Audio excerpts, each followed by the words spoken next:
Selamat malam semuanya. Saya bersyukur karena akhirnya mendapatkan kesempatan untuk hadir di lingkungan. Ini lingkungan yang keempat. Empat itu hanya sedikit karena jumlah lingkungan di paroki kan banyak. Ada yang tahu berapa lingkungan kita di paroki?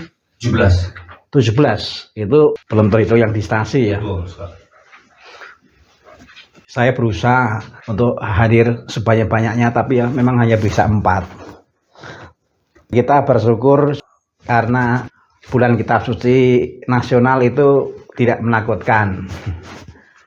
Bahwa yang hadir banyak ini luar biasa. Kita sering mendengarkan kalau bulan Kitab Suci Nasional, lalu kemudian Advent, lalu kemudian Prapaskah, orang sering susah untuk hadir ya. Tapi di sini tuh apapun musimnya yang datang yang segini nih ya. Saya kira umat ini sudah mantap. Dalam arti hadirnya itu nggak melihat-lihat kegiatannya, juga nggak melihat-lihat di tempat siapa. Saya melihat bahwa ini itu sebuah prestasi. Karena untuk bisa seperti ini kan juga perjuangan. Yang berikut, sebenarnya bulan Kitab Suci Nasional itu menjadi kesempatan bagi kita untuk bersyukur karena gereja setiap tahun mengingatkan terhadap kita tentang pentingnya Kitab Suci. Saya kira siapapun masih butuh diingatkan. Saya belajar banyak dari orang tua, bagaimana nggak pernah berhenti mengingatkan anaknya, ayo belajar, ayo tidur, ayo mandi, dan seterusnya lah. Jadi mengingatkan itu hal yang biasa.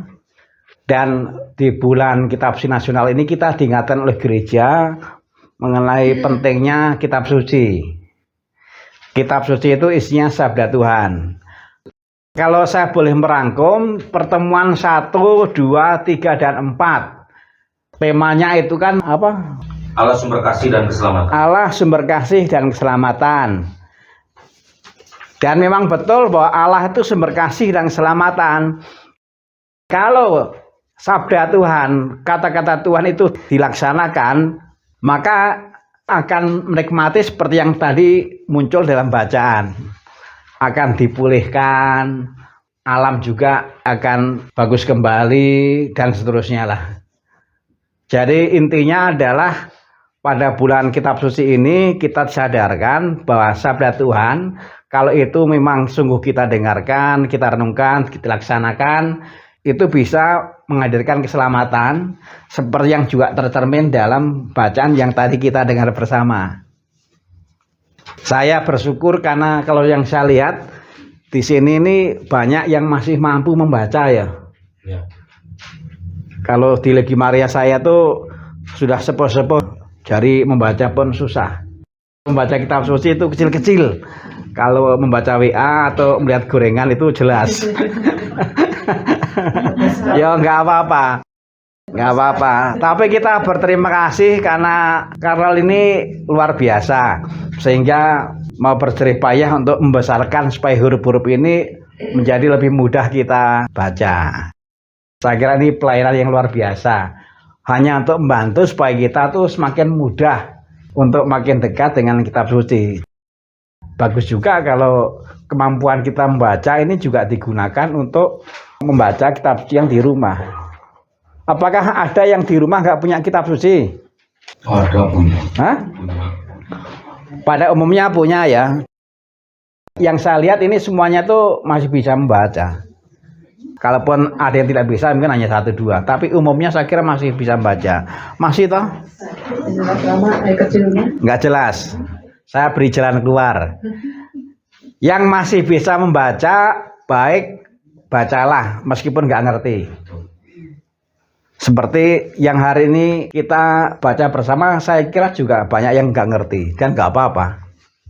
Saya juga kalau baca sekali nggak ngerti. Bagi yang tidak bisa membaca, bisa minta tolong orang satu rumah yang masih bisa membaca, atau juga minta tolong tetangga, anak sekolah misalnya, untuk membacakan meskipun hanya sedikit. Orang itu masih perlu minta tolong. Dan kita biasa kan, tolong ini gentengnya turun, saya nggak bisa manjat. Tolong dibantu, saya mengangkat meja tapi kalau sendiri kok nggak bisa. Tolong bantu ngabisin makanan, kalau sendiri saya mana tahan. Kita biasa minta tolong, biasa.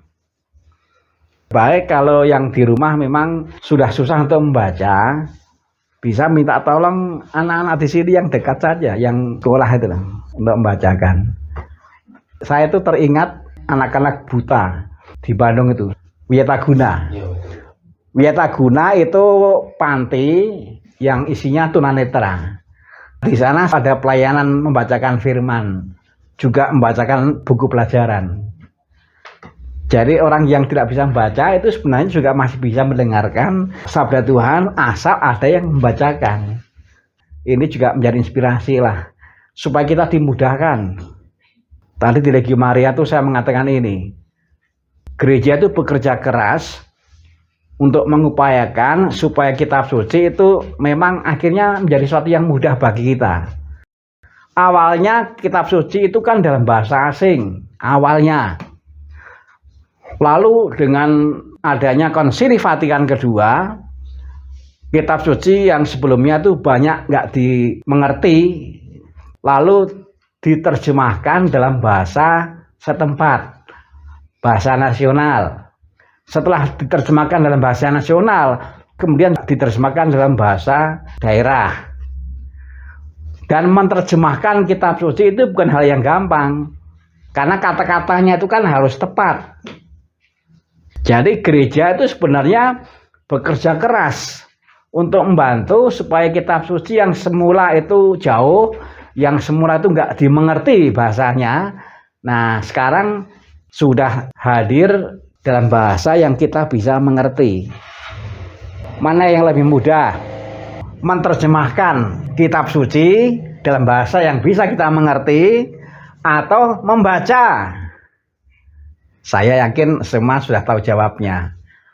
Membaca. Saya kira cara yang paling sederhana menghargai kitab suci adalah dengan membaca, meskipun nggak ngerti. Saya tadi malam di lingkungan Santo Fransiskus. Kebetulan di sana ada umat yang didoakan kena sakit. Lalu saya menganalogkan bahwa firman kitab suci itu seperti obat. Juga karena kita dekat rumah sakit ya. Obat itu kan dikonsumsi oleh orang-orang yang pada umumnya nggak ngerti. Saya yakin orang yang di rumah sakit yang menjadi pasien, ketika harus minum obat yang diberikan oleh dokter, oleh perawat, umumnya pasti nggak ngerti. Ini obat apa sih? Ini dibuat oleh siapa sih? Ini bahannya apa saja sih? Ini dibuat di mana sih? Banyak yang nggak ngerti. Tetapi ketika obat itu diminum, nanti obat itu kan akan bekerja memberikan penyembuhan. Firman itu sebenarnya seperti itu. Nggak apa-apa kita nggak ngerti. Jadi sederhana. Dan inilah kebesaran Tuhan. Menghormati firman, menghormati kitab suci bisa dengan cara yang sangat sederhana, membaca. Nanti kalau sudah biasa membaca, pasti akan muncul kemudian kepengen direnungkan sebentar. Bagus kalau ini selalu diingatkan. Pada dasarnya kita adalah orang-orang yang juga masih perlu diingatkan. Nah, mudah-mudahan lingkungan ini juga menjadi wadah untuk jangan pernah berhenti mengingatkan anggotanya supaya kitab suci yang di rumah dibaca meskipun hanya sedikit dan meskipun nggak ngerti.